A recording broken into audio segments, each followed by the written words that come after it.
Empire. So today we're going to be doing a review of Tiny Epic Galaxies by Gamelyn Games. Now basically what you're doing in this game is you're colonizing different planets from this planet row that has you can play this with 2 to 6 players, so it's either 4, 5, or 6 different planets. And you're also trying to move up in the track and reach 21 victory points. So we're going to get straight into a review. Okay, so this is a very simple game to learn. It's actually plays very fast if everyone knows how to play it. And it almost hits that filler time. It's like 20-25 minutes. I would say if you are teaching it or learn for the first time, it might take 30-40. But this is a very quick game. I don't know how well it plays with the expansion. We will be playing with it here in the near future. But pretty much, I'm going to just cover the rules real quick, and then we'll just do the review. So the rules pretty much, you just, each person gets a secret card that helps with, so that helps with end-game scoring. Here's the planet deck, the planet row. This is where you go to colonize. You go be rolling dice determine on your pretty much upgrades. Right now, you start out with 4. And then you start out with 2 spaceships. And then this is your upgrade track. As you upgrade, like if you upgrade to 3, and the way you upgrade, you use energy and culture. But if you you can only use 1. You can't use both. So you have to have 3 cultures or 3 energy. So if you upgrade to 3, you would get an extra spaceship. If you upgrade to 4, you get extra dice. And actually, if you upgrade to 2, you get extra dice. But at first, you only get to roll 4. So as you keep upgrading, you get extra stuff, spaceships and dice. You also get victory points as you go up the upgrade ladder. But you first start out with 2 spaceships in your main galaxy. 1 energy, 1 culture. So you roll the dice. Whenever you get the dice, like this is the Empire. You're able to use the Empire ability. This is the culture. That means you get culture determined on if you're in the planet or what you colonize. And then this one, you pretty much, it helps you upgrade the track. See this one? The same thing with this one. It helps you upgrade the track. So if you're right here, you'll be able to go up 1. This one's for a different planet. And then you can also convert 2 dice, but you have to have 1 extra one to pretty much convert it. Then there's also, let's see, when you put your spaceship, this is the spaceship, but when you roll that one, you're able to put it in a planet, or you could actually put it on the ability of the planet, and so you have to pick one or the other. This is the last one. Yeah. And that's the energy. So you get energy determined on the planet. Also, your if you have a spaceship here, and then so this is the energy and culture track that you'll be going up to. Goes up to 7 max. The way you win the game is if you get up to 21 points. So whoever gets to 21 points wins, or should win, from what we noticed. And then the planets are all determined on the player count. Like 2 players, you'll have 4. 3 players, you have 5, and then beyond that, you pretty much have 6. 6 is the max class you'll always have to play with. But that's how you play the game. Great, easy to learn and quick to play. So, what did you think about the rules? I would give the rules a 5 out of 5. When we were doing our playthrough, we had no questions or anything, and it was really clear. Yeah, so I would give the rules a 5 out of 5. Great, phenomenal rules. Pretty much, it details everything here. And there are some great how to plays. You just have to remember that the track is what pretty much allows you to get more ships and more dice. So, but 5 out of 5 in the rules. What did you think about the components? I'll give the components a 4.7 out of 5. The dice almost gives me a 5 out of 5. The dice the rocket ship and these trackers. But the thing that lowers it by 3 points is 0.3 points is the card quality. I wish the card quality was a little bit better. It seemed to bend quite easily. But everything else, also the board, everything else is phenomenal quality. Also, it stays on the same side. There's not one side that's higher than the other. Card quality is actually pretty good. It doesn't bend really. You must be thinking of another game. This one bent. Well, that's how sometimes when they come out of production, because the way the press presses it. I would actually give it a 5 out of 5 because I thought that it was bent from us playing it. So yeah, the production quality is pretty. These cards are pretty thick. Have you tried it? Let me see. It's actually really thick. So one of the better ones. Component quality, I'll give 5 out of 5. Like the card quality is probably twice the layer than most card quality is. In fact, I think I could see a little bit how. Yeah, you can. So, really good card quality. Like the boards, like the dice. The dice are really nice. Like the wooden pieces, easy. And I also like the font's easy to read. I would say that the only issue is that if you have lights glaring, it kind of like hits it where you can't see some of it. So that's the only thing. Because it's got the little lines and everything, but that's because of the card quality. It's just good. So 5 out of 5 in the components. What did you think about the overall experience? There's one thing in the components I didn't realize. I didn't realize how the plants are actually names. Yeah. Each one, but yeah.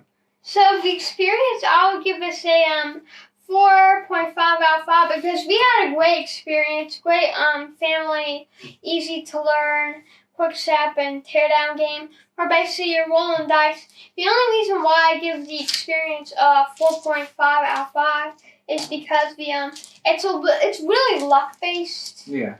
Because it's basically all based on the dice roll. There is a little bit of strategy in the cards you use, but overall there's a lot of luck deciding. And there's some games where you get really lucky and you dominate, and there's some games where you get really unlucky and you lose by a lot. So I would give the experience a 4.5 out of 5 for the same specific reason. There is an element of luck with the dice roll, also the card drafting. Just like if you see this one right here, you notice that it only drafted this icon, and so when you roll this one, you won't be able to really use it because it doesn't have. It's all the same icon to advance in the galaxy, and so it does have a luck-based factor into it, and both elements, the rolling and the card drafting, and so that's why I give it 4.5 out of 5. We just had phenomenal time, very little downtime in the, I would say, and progression in the game is really good as you're upgrading the track. And you're getting more energy and culture, and you're obtaining more cards that have abilities on the bottom that could pretty much, mitigate and suppress your opponents. So just a great game. So 4.5 out of 5 in the experience. What did you think about the mechanics? Again, I would give the mechanics a 4.2 out of 5 because I really like the card. The plane where you're placing the card, the rockets. But Secret Mission doesn't really seem to do that much because from what we've seen, if someone gets 21 points, they've pretty much already won. Yeah. I think if the secret missions were not, you would reveal them, and they're different though, let's say, you had 3 planets that needed the economy symbol, and then you would reveal it, and then you get 5 points. I think that would be probably better, because once someone gets 21 points, they pretty much already won. There's you pretty much can't win from that. Mm-hmm. And also, but that's not really the reason why I don't give it a 4.5. It's because of the dice rolling. It's really luck based, and like I said, there's some times where someone gets really lucky and really unlucky. But it's like that for all games. But well, all games have some luck factor in, but this game is seemingly more so because it's like you're kind of like dependent on if your dice roll well. Yeah, so I agree. I would give the mechanics like a 4 out of 5 because there were times during the game in our playthrough during filming and prior that we just had bad like 2 whole rows of rolling bad, and so it's hard to come back once you've had like 1 or even 2. Just set of rolls that were bad. It pretty much allows your opponent to elevate and advance way faster, and it's hard to come back because the game is so short. It's only 21 points. I think and I know you probably could just house rule it and just do a higher point value, like 50 points. Yeah, and so it allows for the your opponent to come back or you come back, and so for that specific reason, I just give the mechanics 4 out of 5. Because of the card drafting, the dice rolling, but everything else is just phenomenal. It's an extremely fun game. It's just you just need to know what you're going into when you play the game. So, what did you think about the replayability?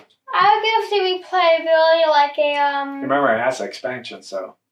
I was gonna say because all the cards are basically just different plans. I was gonna say 3.5 out of 5, but the expansion, it did seem to add a little bit of cards, so I'm going to go with 4.5 out of 5 to replayability because of the expansion. However, if you don't have the expansion, which probably a lot of people have this game don't, I would give it like a 3.5 out of 5 because basically they're just different cards and it's a lot of dice rolling.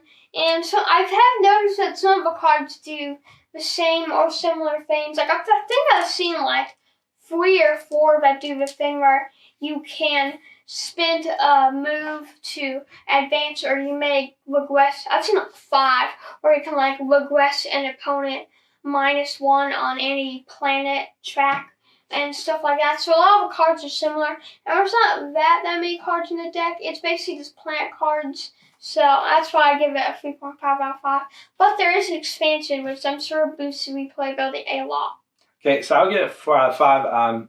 The replayability. Now, we haven't played the expansion yet. I'm sure that would make the point value a lot higher because I'm guessing it incorporates some new elements to the game and some new cards, which will probably give it more of a strategic element, less of a luck-based factor. I'm guessing it'll probably balance it out a little bit more. And so just for now, it's a 4. I'm sure after we play might come back to the video and just put in the comment section how it elevated it or if it just stayed the same. So for now, replayability 4 out of 5. What did you think about overall total? I would give it a 7.2 out of 10 and like a 3.2 out of 5. This is actually a really fun dice rolling game where you're rolling dice and doing it, but you do need to take into account this is definitely not like a game if you want like a strategic game, and it's also really but set up and tear down really quick too. Yeah. That's one thing. I would actually boost it to 4 because of the setup and tear down. There are some games that are like you have to spend like 30 minutes to set them up and tear them down. So and this game's like really fast. It's like 5-minute setup.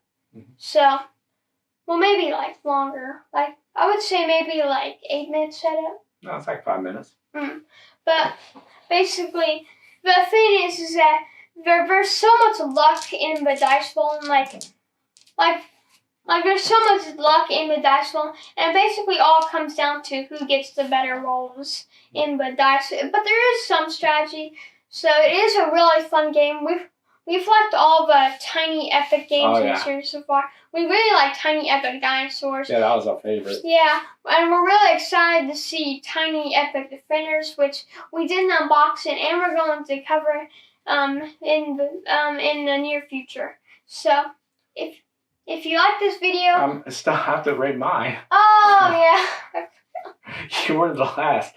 Okay, so I would rate it pretty much a 7, same thing, 7.2 or 7.5 out of 10. 3.5 out of 5. Just phenomenal game. You just have to know that you're getting into a luck-based factor type of game. There are strategic elements. The secret mission does not really help that much. Yeah. From all the ones we've encountered. Can't wait to play with the expansion. Like he stated, all the games we played from Tiny Epic has been phenomenal. Right now, they have a Tiny Epic Vikings, which is on Kickstarter. I just wanted to mention that. Looks really cool, or will be on Kickstarter, actually. And so I think that's going to be a cool game. I couldn't find more information on it, on the images or anything, on how that mechanics plays out. But all the Tiny Epic games have different mechanics, different themes. They all work well and very well balanced and stuff. So phenomenal game series if you want to look them up. And they're family friendly, easy to learn, quick to set up, and just full of excitement when you play it. So if you like this video, please like and subscribe. Social media is down below in the description. We will have a link where to buy the game, and we'll see you in the next video. Bye.